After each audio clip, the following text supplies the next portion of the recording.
This video goes over probably every detail you need to know on how to make sky bases, elaborate traps, and move mines around on barricades. Chapters have been added so you can get to all the information you need.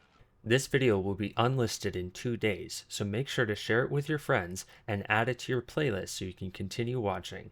Ziplines can be placed on floors, walls, and ceilings as long as nothing blocks either side of the zipline, or the rope that goes in between them. You can also place them on top of each other quite easily. They cannot be placed on deployables, however they can be put on dropped items. Certain items have a model scaling factor that can be inherited by the zipline. For example, the dropped barricade item makes the zipline model bigger, as well as very buggy. Once placed, the ziplines cannot be destroyed as they have no health, but can be destroyed if the thing they're placed on is destroyed. Ziplines have no hitbox for players, objects, or bullets. You can no longer place deployables on ziplines except for the barricade. Barricades can only be placed on floors and have heavy placement snapping.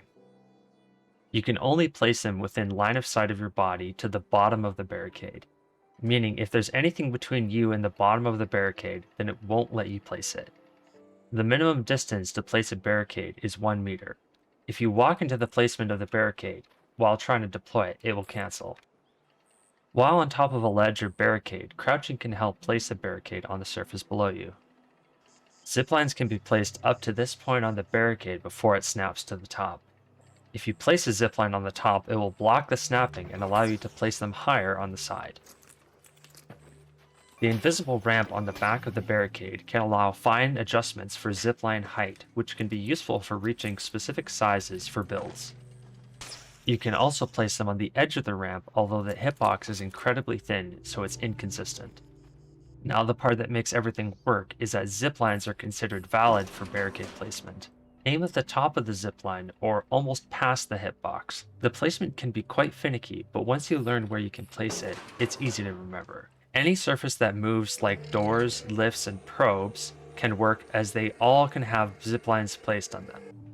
For double doors, open them and place them on the lowest part of the door. Even if the zipline is in the ground a little, we should be able to see the barricade preview float or pop up, which means it's on the zipline.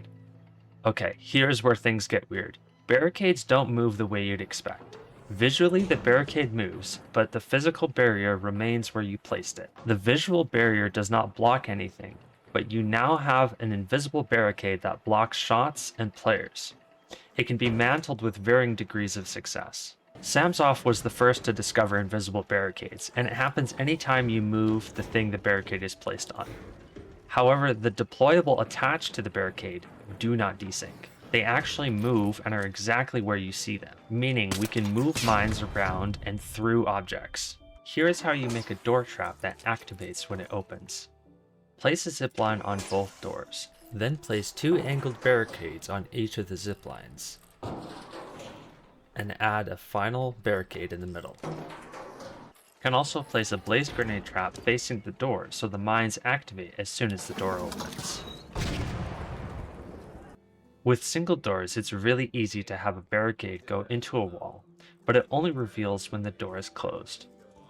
Could be used to trap players who are chasing you. Can also place mines on the door itself for the same effect.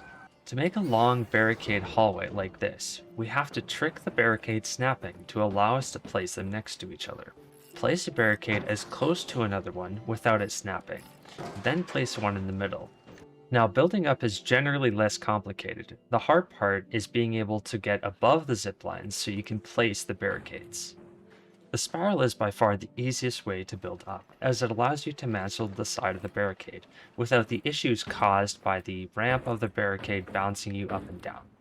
Place the zipline a quarter of the way into the barricade, then get on top and angle the next barricade so that the edge is almost touching. In this case, the left edge is slightly in front of the left edge of the barricade below. You can also intersect barricades like this to make one mega barricade.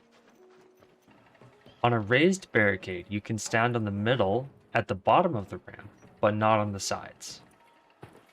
You can also double up barricades by aiming here and placing an overlapping barricade. You can do this up to 5 times. Aiming can be tricky after the third one, but practically 2 is the most you need. This is incredibly strong because if the barricade in front is destroyed, you can place another one while behind cover. If you want to kill arc, then you can attach barricades to the air shafts in Blue Gate. Once you've extended the barricades out, you need to place radar flares to push arc away. It will either insta-kill them or push them away, and if it hits something after it's been pushed, they take damage. For big arc, their parts get torn off. Last but not least, you can build on arc by placing a fireworks box which provides a valid spot for ziplines. This one is quite tricky with the tick, but the spotter can somewhat easily be trapped in a room by using a snap hook. We used this one room in Buried City to trap a spotter and use barricades to block the entrance while we performed surgery. This was only really possible after putting the bombardier in his timeout cage, so your mileage may vary.